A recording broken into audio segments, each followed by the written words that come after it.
Okay, lesson 11.3, composite figures. A composite figure is a figure that can be separated into regions that are basic plane figures.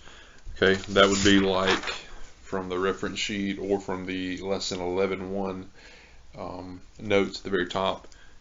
We got triangles, rectangle, square, parallelogram, trapezoid. Oops, I did the circle. We'll add that on too. Circles. So if we can cut up the shapes into one of those 2D plane figures, then we have formulas for those, which is a really good thing. So, for example, like if you look at number 1 here, we don't have a formula for that. Okay, but I know that I have a rectangle and a trapezoid, and I do have formulas for those two things, right? Rectangle on the top and trapezoid down below. So since I can sort of divide it up, divide up the regions into shapes that I do know formulas for, then all I have to do is find the area and then add them together. Okay, so I'm going to do a couple of these for you. Let's do number 2 together. So for number 2, we have in the middle here a parallelogram. Okay, so we'll call that region 1. And then we have 2 semicircles. Okay, so we'll say these two together make up region 2. So we have 2 regions here, a parallelogram in the middle, and then if you combine the 2 edges, you have a 1 circle. Okay, so for area 1, we have base times height. That's how you find the area of a parallelogram. And I put a little 1 there just because I'm going to be doing working with 2 areas. For area 2, we'll use pi r squared. Okay. So the base and height of the parallelogram. All right, well, remember that they have to be perpendicular to each other. So here's a little right angle. 5 is perpendicular to this side. Okay, but that 6 is just the radius. So this one down here is also 6. So we could call the base 12 and the height 5. And then when you multiply, you get 60 for the first area. That's the area of the parallelogram. And then for the second area, we have pi times 6 squared. Okay, so that would be 36 pi. And if we type 36 times 3.14 into our calculator, we get about, I'm going to say approximately 113. We'll just kind of estimate. So about 113. And then we'll just add that. Let's see. We'll add that to 60. So area 1 was 60, area 2 is 113. 60 plus 113 is 173. These are inches squared, so we'll make these squiggly again because we approximated. It's approximately 173 square inches for that one. Okay, so find the 2 pieces. The 2 regions that we do have a formula for, or there may be 3, like if you look at number 3, there's actually 3. We have first we have a triangle, then you can look at this one. This is a rectangle, then we have a semicircle. So for the semicircles, like in number 2, I had 2 half circles or 2 semicircles. So I just treated them as 1 circle because they had the same radius. If you actually have only a semicircle, we can use the same formula. So I'll write this down. For area 3, we could use pi r squared divided by 2 because we want to half it. We only have half of that circle. Number 4, I'm going to work with you and we can actually demonstrate on number 4. So the first thing we have up here, region 1, we have a semicircle. And then for region 2, we have a triangle.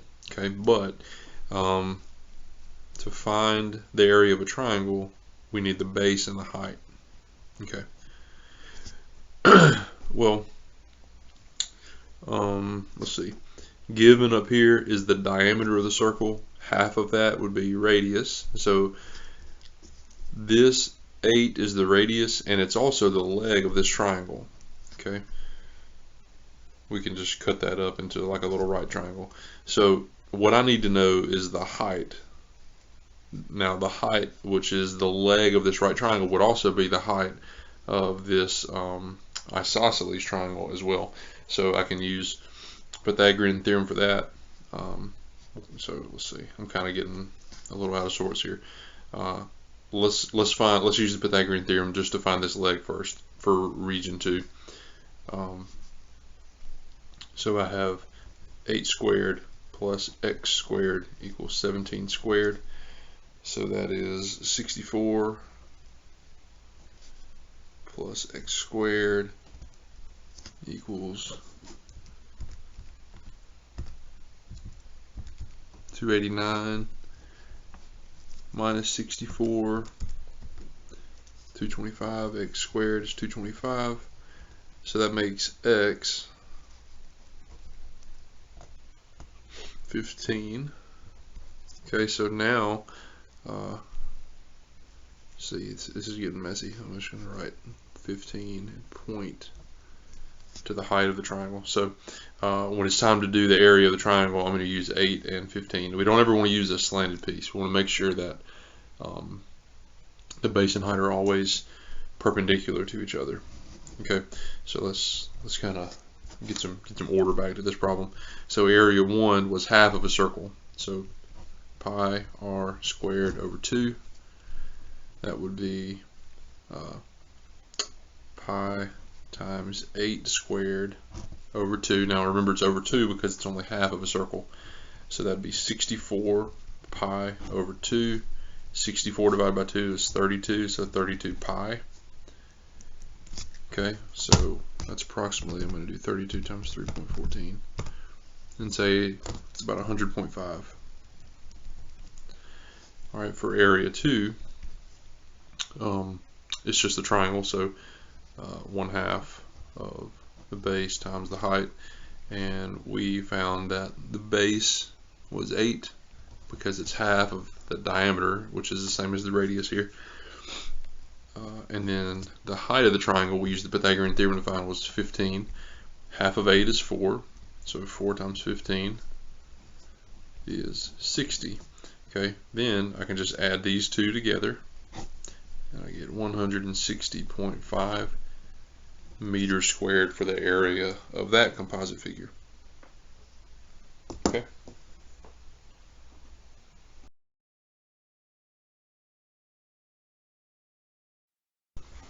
Okay, real talk.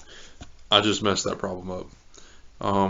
When I used 8, I talked about using 8 for the height. I was only looking at this little right triangle, but we actually have an isosceles. I should not have used 8 there. Okay, that was a mistake. Messed up, my bad. Should have used 16. Okay, so what I can do though to fix it, I can just go back now and take that 60. So that, okay, let me clear this up. This is wrong. Okay, sorry about that. Let's take that 60 because we're saying half of this. So this part of the triangle, this is 60. Okay, but I actually have 2 of those, right? So instead of 60, I can say times 2 would be 120, and I'm going to add these 2 together to get the area of the whole thing. So sorry for messing that up, and I'm sure a certain student in my 4th period class, who I'm not going to call out, was shouting at their computer when they saw that, so I apologize. I apologize for that. But anyway, 100.5 plus 120 would be 220.5 meters squared. So sorry, hope I didn't mess you up too badly on that one. I just simply forgot to go back and double that. Okay, next page. Let's do number 6 and number 8. Okay, now this is kind of a different thing, a little bit. It's kind of like the opposite of what we just did. So with shaded regions, instead of adding pieces together, we're actually going to subtract. Okay, so this says to find the area of a shaded region.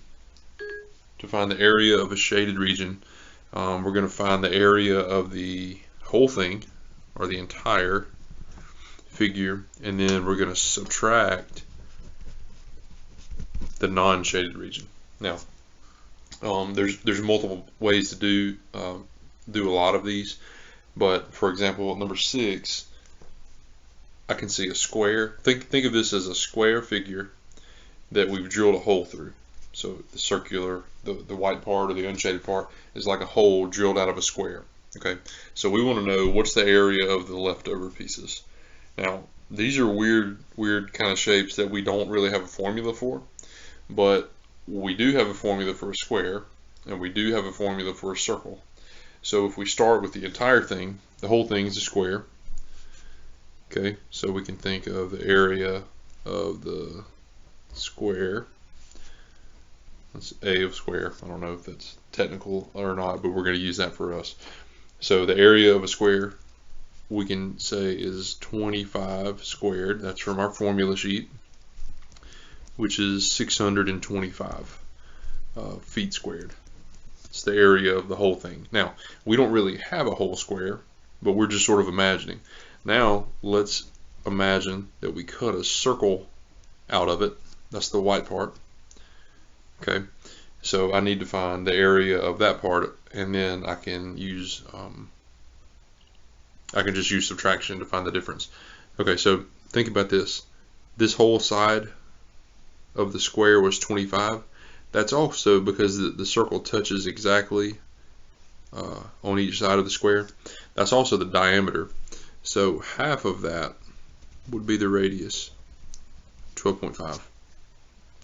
All right, so I can think of pi times radius squared for the area of my circle. Pi times radius squared. Okay, so here we go. We got 12.5 squared times 3.14 is about 490.6.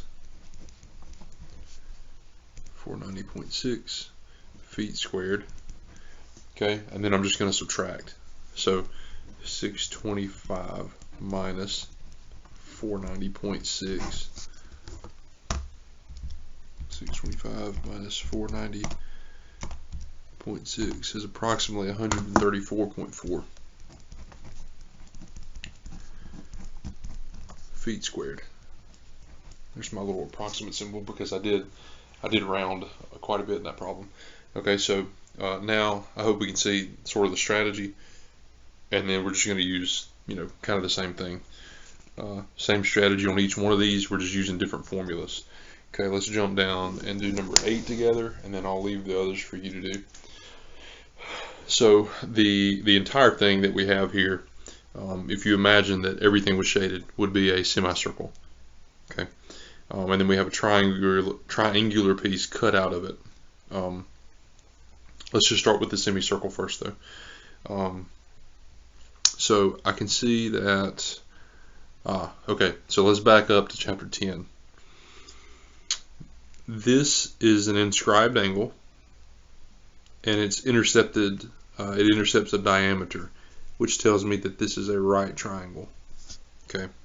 Now the reason that's important is, since that's a right triangle, I can use the Pythagorean theorem to figure out what that is.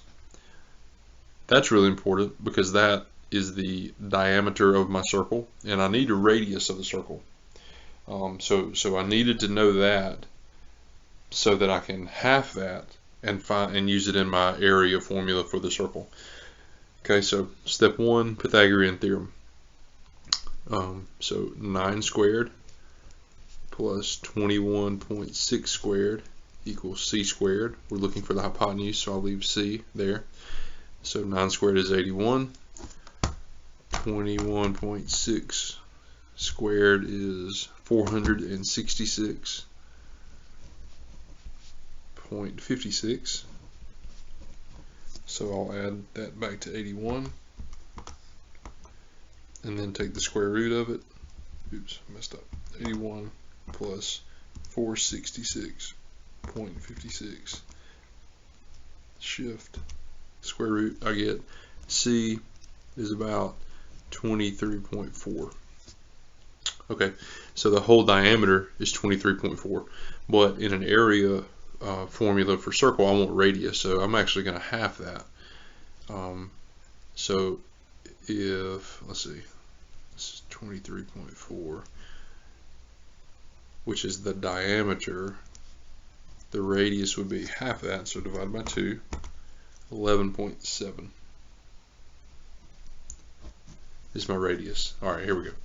So the whole thing, area of the semicircle is pi r squared over 2. All right, we said radius was 11.7. Remember, it's over 2 because it's only a semicircle. It's only half of it. So 11.7 squared is 136.89. 136.89 pi over 2. Okay, so I'm going to take that 136.89 times 3.14 divided by 2. I get 214.9. Okay, 214.9. I'll write that over here. Oops. 214.9. All right, so now I need to find the area of the triangle. So 1/2 times 9 times 21.6. It's just half times base times height. Okay, so